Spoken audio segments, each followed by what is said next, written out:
Hello everyone. We will be discussing a new topic for this video discussion, and our topic is about the quantitative research designs, and this is under the unit topic understanding and systematically collecting data. So what is a research design? A research design is an overall strategy that a researcher uses to logically and coherently integrate the various components of the study. This will help you ensure that you will effectively address the research problem. It constitutes the blueprint for the collection, measurement, and analysis of data. So we have here three classifications of the research designs. First is the descriptive research design. We also have the correlational research design and the experimental. First, let us talk about the descriptive design.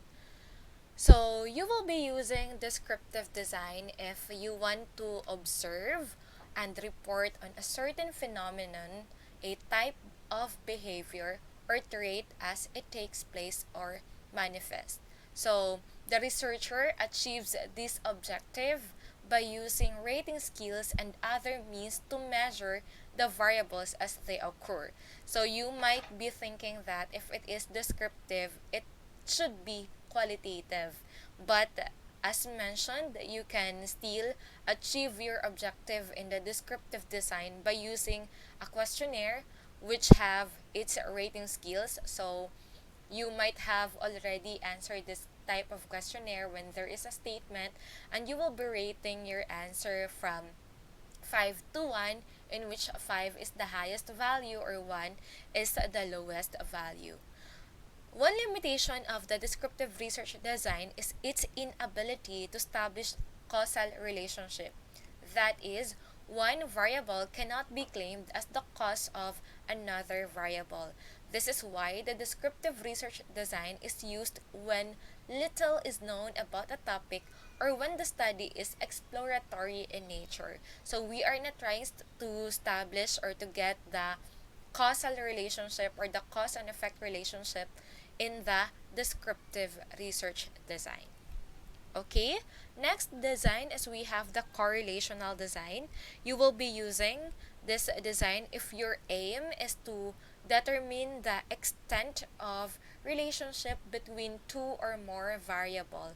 And please remember that you are just getting the extent or the degree on how related the variables are, but not the cause and effect relationship of the variables. So they are not, the correlational design is not giving us the cause and effect relationship, but merely associations of the variables. So the aim of the correlational research design is to determine whether an increase or decrease in one variable corresponds to the increase or decrease in the other variable as well.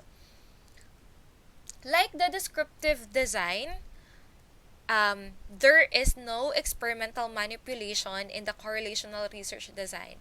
Variables are measured but no experimental manipulation. Next is, lastly, we have our experimental research design. An experiment tests an idea to determine whether it influences an outcome. It is used when the researcher wants to establish possible cause and effect relationship between the variables. So as you can see here, kanina, if it is correlational, there is no cause and effect relationship, but we are trying to get the association of the variables. But in the experimental research design, dito man nakukunin if there is a cause and effect relationship between or among the variables. Okay?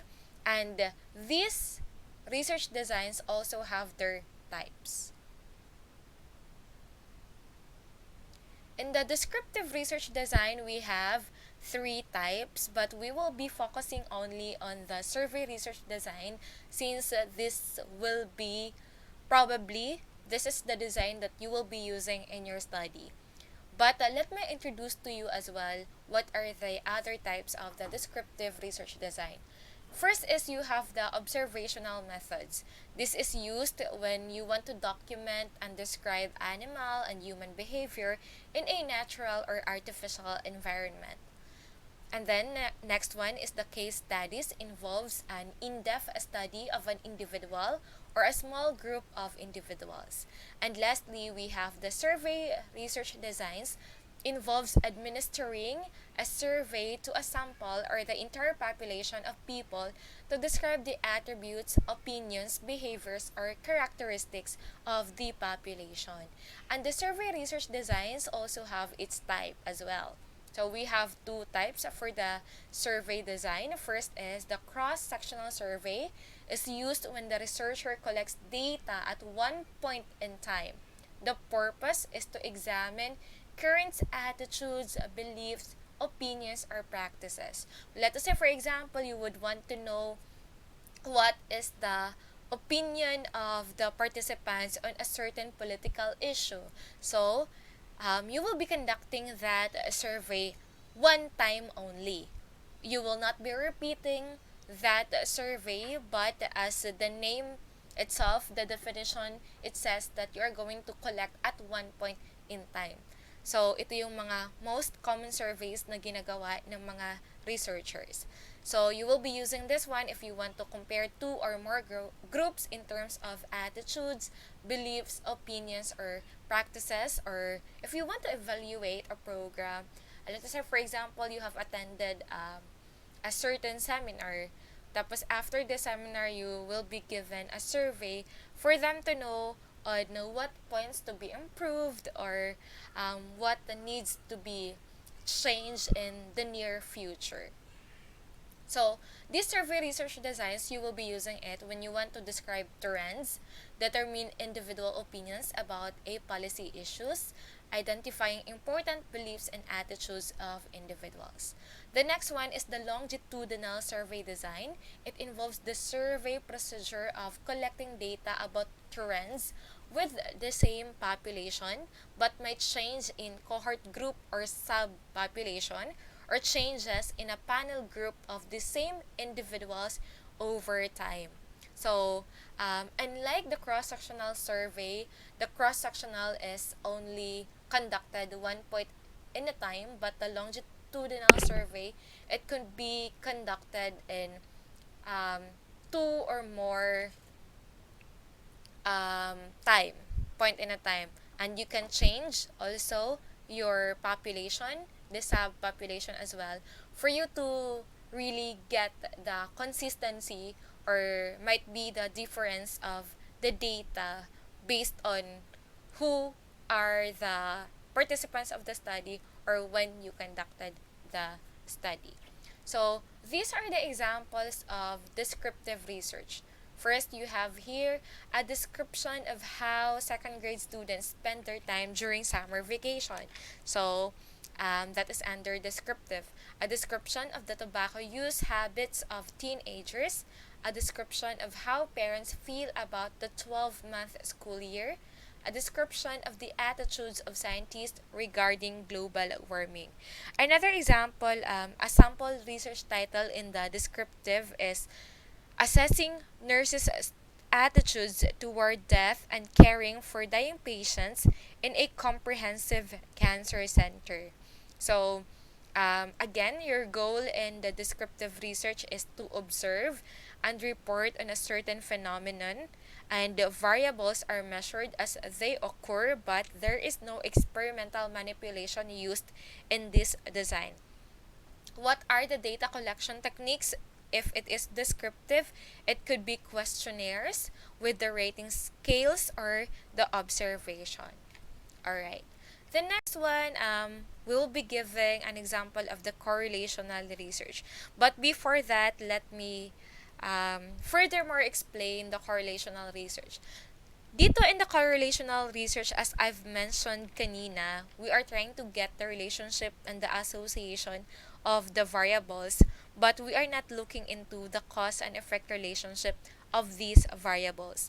The variables are measured, but there is no experimental manipulation that is happening in the correlational research. Let us say, for example, you would want to know if the age has any relationship with the height of the participants. Kung increasing ba yung age, increasing din ba yung height ng participants?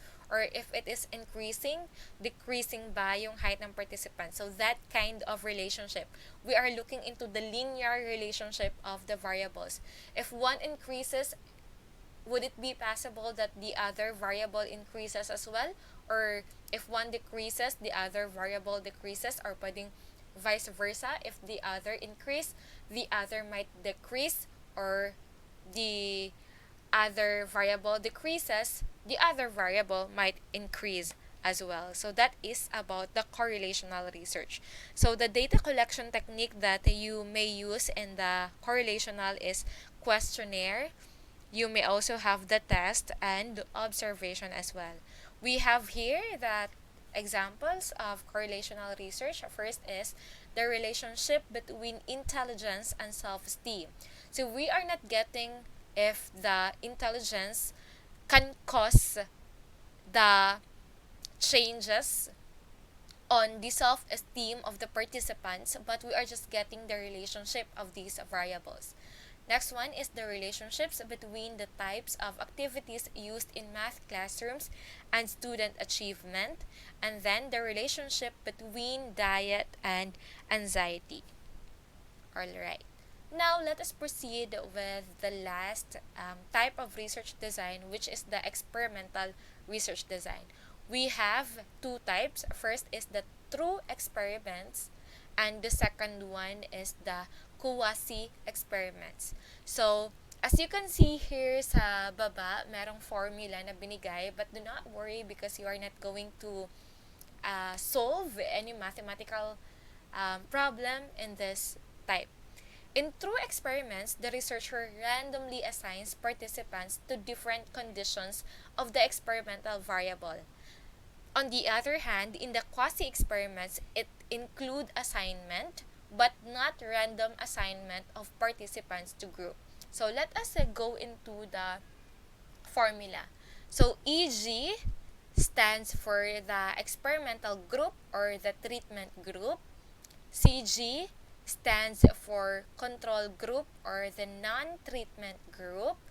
The R is the randomization or the assigning of individuals randomly to groups. O1 is the pretest, X is the treatment, and 02 is the post-test. Okay, please remember that one. So, looking into this one, in the experimental group and control group, both are being randomized. So, your participants are randomly chosen, right? Diba, one characteristic of a quantitative research is that the participants are randomly selected. And then, both again, experimental group and control group are given a pre-test. But when it comes to treatment, only the experimental group is given the treatment and not the control group. And both are also given the post-test. Okay? This means that, let us say for example, in your mathematics, in general mathematics, you would want to measure if the treatment, the X, the video discussion, for example, the video discussion is your treatment. You would want to give in the experimental group, meron kang 30 participants, and in the control group, you also have 30 participants, but those 30 participants are randomly chosen. So, both groups are given pre-test. Example, nung Monday, may binigay kang test about the general mathematics, parehas nakatanggap ng pretest sa experimental group tsaka si control group. Now, by Tuesday, nagbigay ka ng treatment kay experimental group in which it is the video discussion. But you did not group I mean, you did not give the treatment to the control group. So, only the experimental group is given the treatment but not the control group. On the next day naman, pagdating ng Wednesday, you give a post-test in which similar test doon sa pre-test, both sa experimental group tsaka sa control group. And then now, you would want to know how effective your treatment is. Effective ba yung video discussion na binigay mo sa experimental group para mag-increase yung score ng experimental group compare sa control group natin? So, after collecting your data and analyzing your data, you have concluded that mas mataas yung scores ng experimental group pagdating sa post-test compared sa control group, which means that your treatment have an effect to the result of the test scores of your participants. Okay, I hope that is clear. And then let us go into the quasi-experimental group. So as you can see here, ang nawala lang sa formula natin is the R, which means that in the quasi-experiments, you would want to select who will be your participants in the study. Kasi pwedeng maging factor that pwede nating isipin na baka mataas yung score ng experimental group kasi when we randomly selected the participants, it could be that most of the participants in the experimental group are really good in mathematics compared to the control group. You do not want that factor to influence the validity and reliability of your study. So yung ginawa mo is equal yung mga participants. In the experimental group, they have a similar academic performance pagdating sa mathematics as well as the control group. So, there is no randomization in the assigning of individuals, but both still given the pre-test.